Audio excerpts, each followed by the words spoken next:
జగిత్యాల జిల్లా నుంచి వార్తలు ఒకసారి పరిశీలిస్తే ఇవాళ శ్రావణ శనివారం రాఖీ పౌర్ణమి సందర్భంగా జగిత్యాలలో ఉన్నటువంటి ప్రముఖ పుణ్యక్షేత్రమైన ధర్మపురి శ్రీ లక్ష్మీనరసింహస్వామి క్షేత్రంలో అలాగే కొండగట్టు శ్రీ ఆంజనేయ స్వామి క్షేత్రంలో భక్తుల రద్దీ కొనసాగుతుంది. పెద్ద సంఖ్యలో తరలి వస్తున్నటువంటి భక్తులు ఇటు ధర్మపురి లక్ష్మీనరసింహస్వామిని అలాగే కొండగట్టు ఆంజనేయ స్వామిని దర్శించుకుంటున్నారు. ఈ సందర్భంగా అధికారులు కూడా పూర్తి స్థాయిలో ఏర్పాట్లకు అయితే చేసినటువంటి పరిస్థితి. శ్రావణ శనివారం కావడంతో ఈ రకమైన భక్తుల తాకిడి ఉందని అధికారులు అయితే పేర్కొంటుండగా ఒక్కసారిగా అంటే అలాగే విద్యార్థులకు వరుస సెలవులు రావడంతో కూడా వివిధ ప్రాంతాల నుంచి భారీ ఎత్తున భక్తులు అయితే తరలి వస్తున్నారు. మరో వార్త, కోరుట్ల జెడ్పీ హై స్కూల్ జిల్లా పరిషత్ ఉన్నత పాఠశాలలో విద్యార్థినిల వినూతనంగా వాళ్ళు రాఖీ పౌర్ణమి వేడుకలు నిర్వహించారు. అలాగే భారీ రాఖీని కూడా తయారు చేశారు. ఆ రాఖీకి సంబంధించి స్పెషాలిటీగా బ్రహ్మోస్, ఆకాశ్ లాంటి క్షిపణిలతో పాటు ఇటు త్రివర్ణ పతాకం సూచించే విధంగా భారీ రాఖీని తయారు చేసి కేంద్రానికి అలాగే ప్రధాని మోదీకి కూడా రాఖీని అయితే పంపడం జరిగింది. మొత్తంగా విద్యార్థినులు ఈ విధంగా వారి ఆలోచనతో మేధస్సుకు పదును పెట్టి ఈ విధంగా తయారు చేయడం పైన స్థానికులు అలాగే ఉపాధ్యాయులు కూడా అభినందించారు. ఇవి జిల్లా వ్యాప్తంగా ఉన్నటువంటి వార్తలు.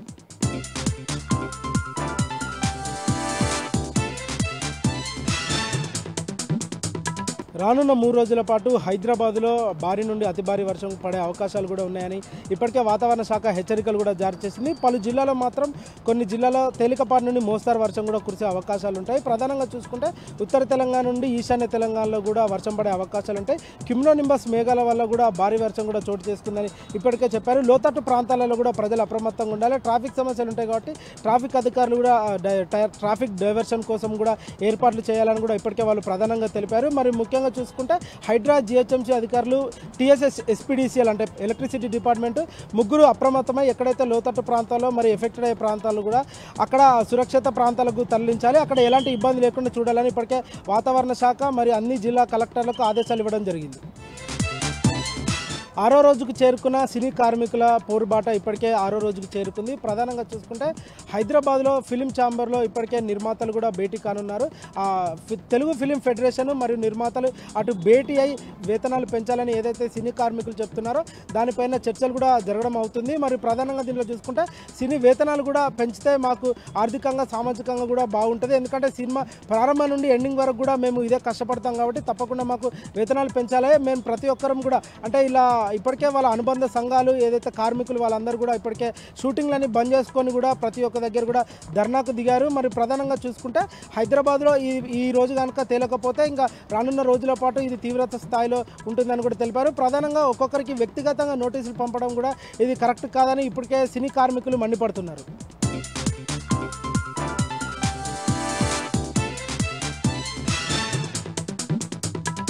యాదాద్రి భువనగిరి జిల్లా వార్తలకు సరుగుద్దాం. యాదాద్రి భువనగిరి జిల్లాలో హైదరాబాద్ విజయవాడ జాతీయ రహదారి ఒక్కసారిగా రద్దీగా ఏర్పడింది. 3 రోజుల పాటు కూడా వరుసగా సెలవులు రావడంతో హైదరాబాద్ జట్టనగరాల వాసులు వాళ్ళ స్వస్థలాలకు తరలి వెళ్లడంతో పెద్ద ఎత్తున కూడా వాహనాల రద్దీ నెలకొందని అధికారులు చెప్తా ఉన్నారు.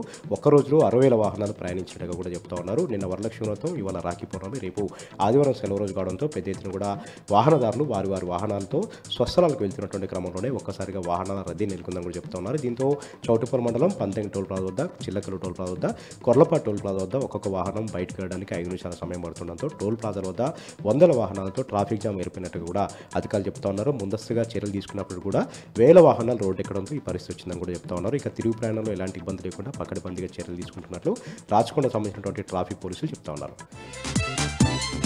నల్గొండ జిల్లా వార్తలకు సరుగుదాం. నల్గొండ జిల్లాలో భారీ వర్షాలు కురుస్తూ ఉన్నాయి. ఎక్కడికక్కడ రోడ్లన్నీ కూడా జలమయంగా మారాయి.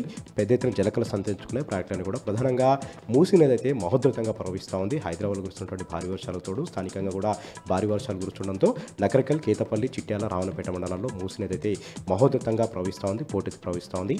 చాలా గ్రామాల్లో కాజుల మీదుగా, కలవట్ల మీదుగా మూసీ నది ప్రవహిస్తుండడంతో రాకపోకలకు ఎక్కడికక్కడ కూడా అంతరం ఏర్పడింది. కేతపల్లిలోని మూసీ ప్రాజెక్టుకి భారీగా వరద నీరు వస్తుండడంతో 10 క్రస్ట్ గేట్లను ఎత్తారు. దిగువ ప్రాంతం నీటి విడుదల చేస్తూ ఉన్నారు. 10,000 క్యూసెక్ల నీరు ఫ్లోగా వస్తోంది. అంతే మొత్తంలో క్రస్ట్ గేట్ల ద్వారా దిగువకు నీటి విడుదల చేస్తూ ఉన్నారు. 645 అడుగుల పూర్తి నీటి మట్టానికి ప్రస్తుతం 644 అడుగుల నీటి మట్టానికి మూసీ ప్రాజెక్టు చేరుకోవడంతో డ్యామ్కి ఎలాంటి ఇబ్బంది లేకుండా క్రస్ట్ గేట్లు ఎత్తి దిగువకు నీటిని విడుదల చేస్తున్నట్టు కూడా డ్యామ్ అధికారులు చెప్తా ఉన్నారు. హైదరాబాద్ కురుస్తున్నటువంటి ఈ వర్షం అంతా కూడా మూసీ నది ద్వారా ఇక్కడికి వస్తుండడంతో భారీగా వరద నీరు పెరిగిందని కూడా డ్యామ్ అధికారులు చెప్తా ఉన్నారు. సూర్యాపేట జిల్లా వార్తలకు సరిద్దాం. సూర్యాపేట జిల్లాలో రాఖీ పౌర్ణమి వేడుకలు కన్నల పండుగ జరిగాయి. మాజీ మంత్రి సూర్యాపేట ఎమ్మెల్యే జగదీష్ రెడ్డి నివాసంలో పెద్ద ఎత్తున సోదరిమణులు అక్క చెల్లెల తట్టు వచ్చి జగదీష్ రెడ్డికి రాఖీలు కట్టి శుభాకాంక్షలు తెలిపారు. దీంతోపాటు జగదీష్ రెడ్డి గారి సోదరిమణి రేణుక కూడా జగదీష్ రెడ్డి గారికి రాఖీ కట్టి రాఖీ పౌర్ణమి శుభాకాంక్షలు తెలిపారు. కేసీఆర్ గారి ప్రభుత్వంలో ఎంతో అద్భుతంగా మహిళల సంక్షేమానికి ఆడబిడ్డల సంక్షేమానికి ఎన్నో కార్యక్రమాలు తీసుకొని మహిళల సంక్షేమానికి పాటుపడ్డారు. కానీ ఇప్పుడు వచ్చినటువంటి కాంగ్రెస్ పార్టీ ప్రభుత్వం మహిళల్ని అడుగడుగునకు ఉంచిస్తూ ఉంది. ఎలాంటి సంక్షేమ కార్యక్రమాలు లేకుండా ప్రధానంగా మహాలక్ష్మి పెన్షన్లు పెంచకుండా ఆడబిడ్డల్ని వంచిస్తుందంటూ కూడా కాంగ్రెస్ పార్టీ పైన జగదీష్ రెడ్డి ఈ సందర్భంగా ఆగ్రహం వ్యక్తం చేశారు.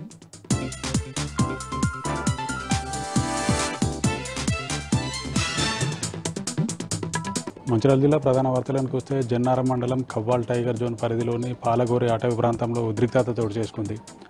ఆదివాసీలు వేసుకున్న గుడిసెలను అటవీశాఖ అధికారులు తొలగించడంతో అటవీశాఖ అధికారులపై కర్రలతో దాడి చేసేందుకు ఆదివాసీలు యత్నించారు. దీంతో అక్కడ ఉద్రిక్త పరిస్థితులు నెలకొన్నాయి. పోలీసులు రంగప్రవేశం చేసి ఆదివాసీలను అక్కడి నుంచి పంపించివేశారు. మంచిర్యాల జిల్లా హాజీపూర్ మండల కేంద్రంలోని జాతీయ రహదారిపై పోలీసులు వాహన తనిఖీలు నిర్వహించారు. జన్నారం నుండి మంచిర్యాలకు బొలెరో వాహనంలో 30 బ్యాగుల్లో తరలిస్తున్న 2 లక్షల రూపాయల విలువ గల నిషేధిత గుట్కాను స్వాధీనం చేసుకుని ఇద్దరిని అదుపులోకి తీసుకున్నారు పోలీసులు. ప్రపంచ ఆదివాసీ దినోత్సవం సందర్భంగా కుమ్రంభీం ఆసిఫాబాద్ జిల్లా కేంద్రంలో గిరిజన సంక్షేమ శాఖ ఆధ్వర్యంలో ఆదివాసీలు భారీ ర్యాలీ నిర్వహించారు. కుమ్రంభీం విగ్రహానికి పూలమాల వేసి ఆదివాసీ భవన్లో ఈ వేడుకలు నిర్వహించారు. ఈ కార్యక్రమంలో జిల్లా ఎస్పీ కాంతిలాల్ పాటిల్తో పాటు అడిషనల్ కలెక్టర్ దీపక్ తివారీ పాల్గొన్నారు.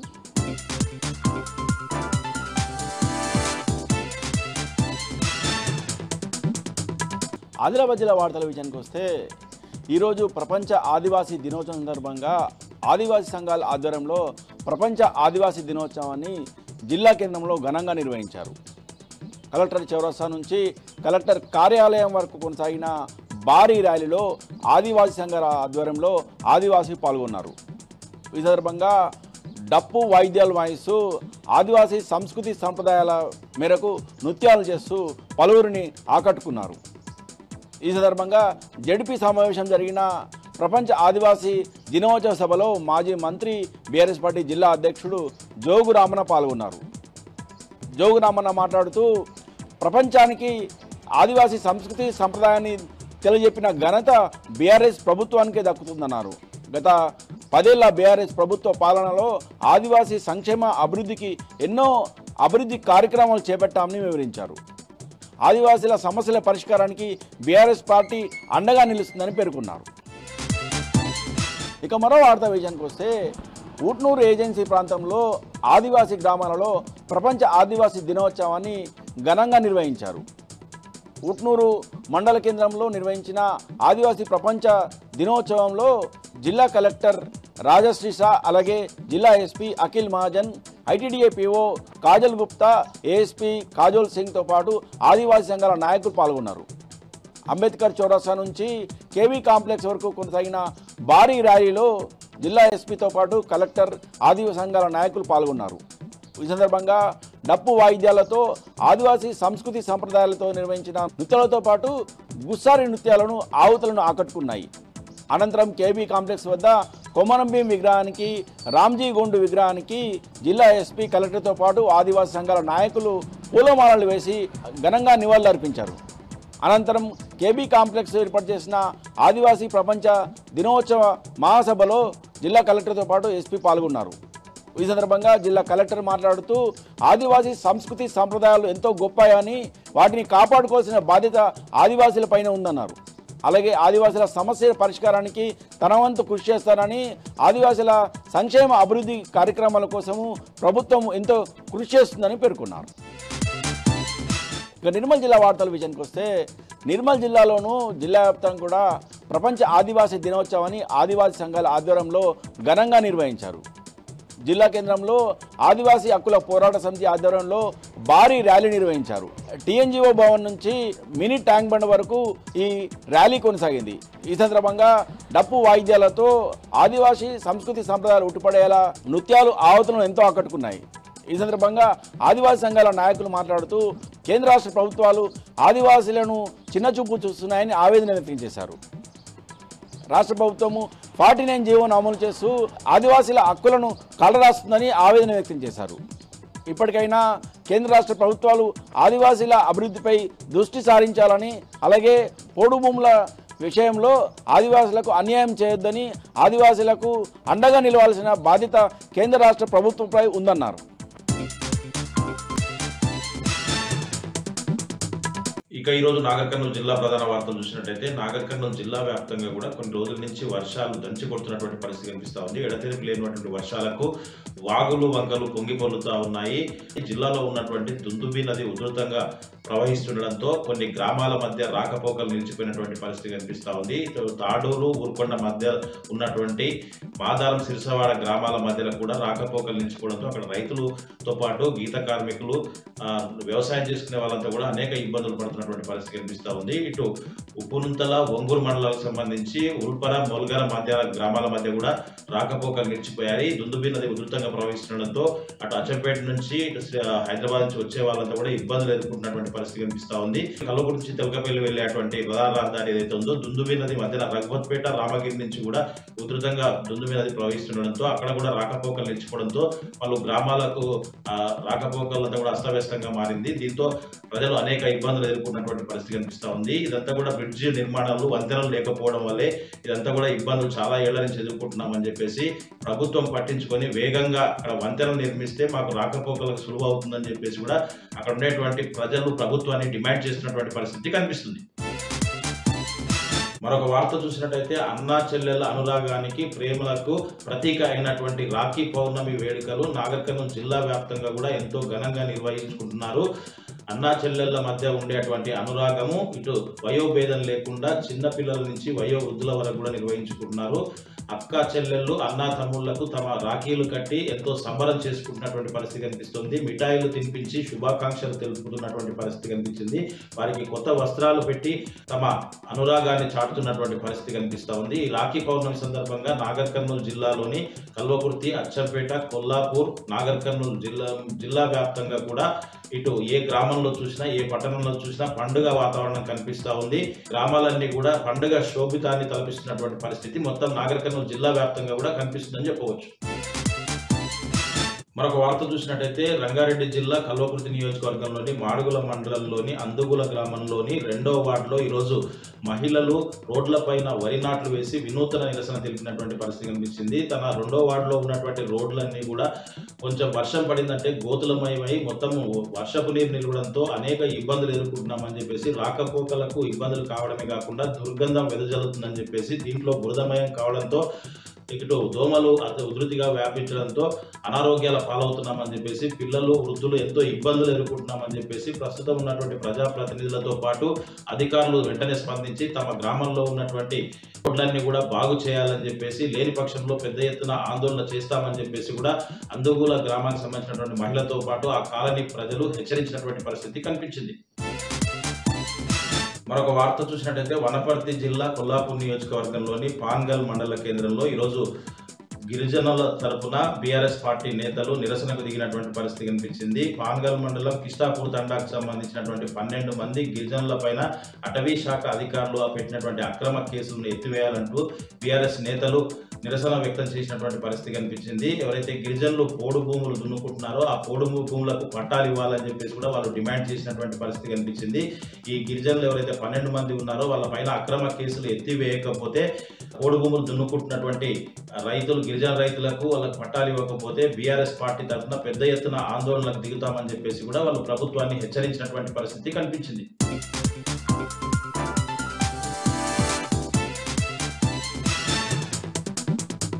ఉమ్మడి కరీంనగర్ జిల్లా వ్యాప్తంగా ఈరోజు రక్షాబంధన్ పెద్ద ఎత్తున జరుపుకున్నట్టు నేపథ్యం కనిపిస్తుంది. ఇటు అన్నా చెల్లెళ్ళ బంధానికి రక్షాబంధన్ అనేది ఒక ప్రతీకగా భావిస్తారు. ఈ నేపథ్యంలో ఎక్కడ చూసినా కానీ మనకు ఒక పండగ వాతావరణం నెలకొన్నటువంటి పరిస్థితి కనిపించింది. ఇంకోవైపు చూసుకుంటే ఈరోజు మాజీ స్పీకర్ మధుసూదనాచారి కరీంనగర్లోని బీఆర్ఎస్ పార్టీ భవన్లో ఒక సభ నిర్వహించారు. అంటే ముఖ్య కార్యకర్తల సమావేశం ఏర్పాటు చేసినటువంటి పరిస్థితి. ఎందుకంటే బీసీలకు కాంగ్రెస్ పార్టీ ఇస్తాన్న 42% రిజర్వేషన్ అది ఒట్టి నాటకాలు మాత్రమే ఆడుతుందని, దాంట్లో నిజం లేదని, ఎట్టి పరిస్థితుల్లో 9 షెడ్యూల్లో పెట్టినప్పుడు మాత్రమే బీసీలకు అది తప్పక వర్తిస్తుంది. కనుక ఎట్టి పరిస్థితుల్లో 9 షెడ్యూల్లో చేర్చే విధంగా కాంగ్రెస్, బీజేపీ వెళ్ళాలని సూచన చేయడమే కాదు, మరోవైపు ఈ బీసీలకు సంబంధించినటువంటి సభను ఈరోజు అంటే కరీంనగర్ సంబంధించి 14వ తారీఖు సర్కస్ గ్రౌండ్లో నిర్వహిస్తున్నారు.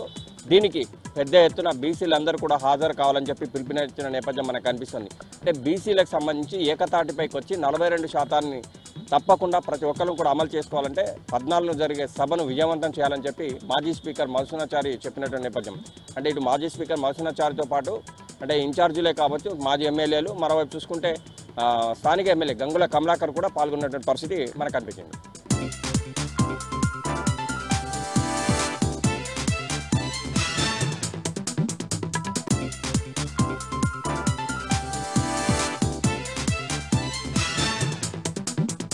ఉమ్మడి మెదక్ జిల్లాలో ఈరోజు ప్రధాన వార్తలు ఈ విధంగా ఉన్నాయి. సిద్దిపేట జిల్లా వార్తలు వచ్చేసరికి సిద్దిపేట జిల్లా వ్యాప్తంగా ఈరోజు రాఖీ పౌర్ణమి వేడుకలు ఘనంగా జరిగాయి. సిద్దిపేటలోని సంతోషిమాత దేవాలయంలో ఈరోజు సంతోషిమాత జయంతి ఉత్సవాన్ని కూడా ఘనంగా నిర్వహించారు.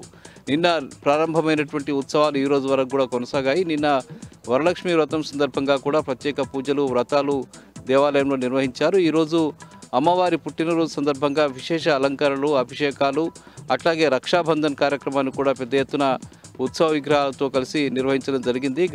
దేవాలయానికి సంబంధించిన అర్చకులు, అట్లాగే దేవాలయ పాలకవర్గము అంతా కలిసి ఈ కార్యక్రమాన్ని ఘనంగా నిర్వహించారు. ఈ కార్యక్రమంలో పెద్ద ఎత్తున భక్తులు పాల్గొన్నారు. అదేవిధంగా ఇటు సిద్దిపేట జిల్లా వ్యాప్తంగా, అటు మెదక్ జిల్లా వ్యాప్తంగా, సంగారెడ్డి జిల్లా వ్యాప్తంగా కూడా రక్షాబంధన్ వేడుకలు అత్యంత వైభవంగా జరిగాయి. అన్నా చెల్లెళ్ళ ప్రేమకు అనుబంధంగా ఉన్నటువంటి ఈ పండుగను ప్రజలంతా కలిసి ఘనంగా నిర్వహించుకున్నారు. ఇక హుస్నాబాద్ నియోజకవర్గంలోని అక్కన్నపేట మండలం రాజు తండాలో అక్కడ విశేషంగా వినూత్న పద్ధతిలో ఒక రాఖీ పౌర్ణమి ఉత్సవాన్ని నిర్వహించారు. చాలా రోజులుగా అక్కడ రాఖీ పౌర్ణమిని అక్కా చెల్లెళ్ళు ఘనంగా నిర్వహిస్తున్నారు. ఒక సైనికుడు గతంలో మావోయిస్టులు పేల్చినటువంటి మందు పాత్రకు మృతి అయ్యాడు. ఆ గ్రామానికి చెందిన, ఆ తండాకు చెందిన గుగులోతు నరసింహానాయక్ అనే ఒక సైనికుడు నక్సల్స్ పేల్చిన మందు పాత్రకు బలయ్యాడు. ఆ నేపథ్యంలో తమ అన్నకు గుర్తుగా చెల్లెళ్ళు అక్కడ విగ్రహాన్ని ఏర్పాటు చేసి ప్రతి సంవత్సరం రాఖీ పౌర్ణమి సందర్భంగా అక్కడికి వెళ్ళి తన అన్న చేతికి రాఖీ కట్టి వాళ్ళు పండుగ జరుపుకోవడం అనేది జరుగుతూ ఉంది. అట్లాగే సమాజంలో ఉన్న ప్రజలంతా కూడా సుఖంగా ఉండాలని ఈ సందర్భంగా ఆ కుటుంబం అంతా కోరుకోవడం ఆనవాయితీగా వస్తూ ఉన్నది. ఎవరికి ఏ హాని జరగకుండా, తమకు జరిగినటువంటి అన్యాయం ఇంకొకరికి జరగకుండా ఈ అక్క చెల్లెళ్ళంతా కోరుకోవడం అనేది సర్వసాధారణంగా వస్తున్నది. ఇలా జరుగుతున్న ఈ కార్యక్రమాన్ని చూసి చాలామంది కూడా ఆశ్చర్యపడుతూ ఉన్నారు, ఆనందపడుతూ ఉన్నారు. ఈ మానవీయ ఘటనకు ప్రజలంతా కూడా వాళ్ళ అక్క చెల్లెళ్ళందరికీ కూడా అభినందనలు తెలియజేస్తూ ఉన్నారు. ఇక దుబ్బాక కాంగ్రెస్ ఇన్ఛార్జ్ చెరుకు శ్రీనివాస్ రెడ్డి స్థానిక ఎమ్మెల్యే కొత్త ప్రభాకర్ రెడ్డిపై చేసిన విమర్శలకు బీఆర్ఎస్ పార్టీ నాయకులు ధీటుగా సమాధానం చెప్తూ ఉన్నారు. ముఖ్యంగా ఈరోజు దుబ్బాక నియోజకవర్గ వ్యాప్తంగా, అట్లాగే గజ్వెల్లో ఏర్పాటు చేసిన వివిధ మీడియా సమావేశాల్లో బీఆర్ఎస్ నాయకులు తీవ్రస్థాయిలో స్పందించారు. చెరుకు శ్రీనివాస్ రెడ్డికి కనీస అవగాహన లేకుండా మాట్లాడుతున్నాడని, కేవలం రాజకీయాల కోసమే మాట్లాడుతున్నట్టుగా కనిపిస్తుందని వాళ్ళు చెప్పడం జరిగింది. ముఖ్యంగా కొత్త ప్రభాకర్ రెడ్డిని, బీఆర్ఎస్ పార్టీని, కేసీఆర్ను విమర్శించే స్థాయి చెరుకు శ్రీనివాస్ రెడ్డికి ఎంత మాత్రం లేదని చెప్పి ఈ సందర్భంగా బీఆర్ఎస్ నాయకులు అన్నారు. ముఖ్యంగా తన చెరుకు శ్రీనివాస్ రెడ్డి తండ్రి చెరుకు ముత్యం రెడ్డిని ప్రాణాపాయ స్థితిలో ఉన్న సందర్భంలో ప్రభుత్వం ద్వారా డబ్బులు ఇచ్చి కాపాడినటువంటి ఘనత కేసీఆర్కు ఉందన్న విషయాన్ని కూడా చెరుకు శ్రీనివాస్ రెడ్డి మర్చిపోయాడని, వృద్ధాప్యంలో ఉన్నటువంటి తండ్రిని మర్చిపోయినటువంటి చెరుకు శ్రీనివాస్ రెడ్డి ఇప్పుడు మాట్లాడడం ఆయన అనైతికమైనటువంటి విధానాలకు నిదర్శనం అని చెప్పి ఈ సందర్భంగా బీఆర్ఎస్ పార్టీ నాయకులు మాట్లాడారు. చెరుకు శ్రీనివాస్ రెడ్డి కనీస రాజకీయ అవగాహన లేకుండా వ్యవహరిస్తున్నారని చెప్పి ఈ సందర్భంగా బీఆర్ఎస్ పార్టీ నాయకులు తీవ్రస్థాయిలో ధ్వజమెత్తారు. ఇక మెదక్ జిల్లా వార్తలు వచ్చేసరికి మనోహరాబాద్ మండలం కాళ్ళకల్లోని పారిశ్రామికవాడలోని శ్రీరామ బిన్నింగ్ మిల్లో ఒక ప్రమాదం జరిగింది. అక్కడ వాటర్ ట్యాంక్ నీళ్లు పడుతున్న బాపురెడ్డి అనే ఒక వ్యక్తికి సంబంధించి అక్కడ ఉన్నటువంటి గోడ కూలి అతడు మీద పడి మరణించిన ఘటన అక్కడ విషాదాన్ని నింపింది. ఈరోజు ఉదయం ఆయన నీళ్లు పట్టడానికి వెళ్ళి అక్కడ నిలుచున్న సందర్భంలో అకస్మాత్తుగా గోడ కూలి బాపురెడ్డి అక్కడికక్కడే మృత్యువాత పడ్డారు. ఈ సంఘటనకు సంబంధించి పోలీసులు కేసును నమోదు చేసుకుని దర్యాప్తు చేస్తున్నారు. ఇక సంగారెడ్డి జిల్లా గుమ్మడిదలలో పెద్ద ఎత్తున ఆందోళన కొనసాగుతుంది. డంప్ యార్డుకు వ్యతిరేకంగా పెద్ద ఎత్తున ఈరోజు 186వ రోజు కూడా అక్కడి ప్రజలు ఆందోళన కొనసాగించారు. గుమ్మడిదల మండలానికి సంబంధించిన 13 గ్రామాల ప్రజలు, అట్లాగే అఖిలపక్ష నాయకులు, వివిధ పార్టీలకు సంబంధించిన నాయకులు, నల్లవెల్లి, ప్యారనగర్ ప్రాంతాలకు సంబంధించిన ప్రజలంతా కూడా ఆందోళన కొనసాగిస్తున్నారు. మొక్కవోని ధైర్యంతో వాళ్ళ పోరాటాన్ని కొనసాగిస్తున్నారు. ప్రభుత్వం రాంక్వీ సంస్థకు ఇచ్చినటువంటి ఆ జీవోను రద్దు చేయాలని, డంప్ యార్డు ఏర్పాటు చేయడానికి తక్షణమే విరమించుకోవాలని చెప్పి ప్రజలంతా కోరుతున్నారు. ఇవి ప్రధానంగా ఈరోజు ఉమ్మడి మెదక్ జిల్లాలో ఉన్న వార్తలు.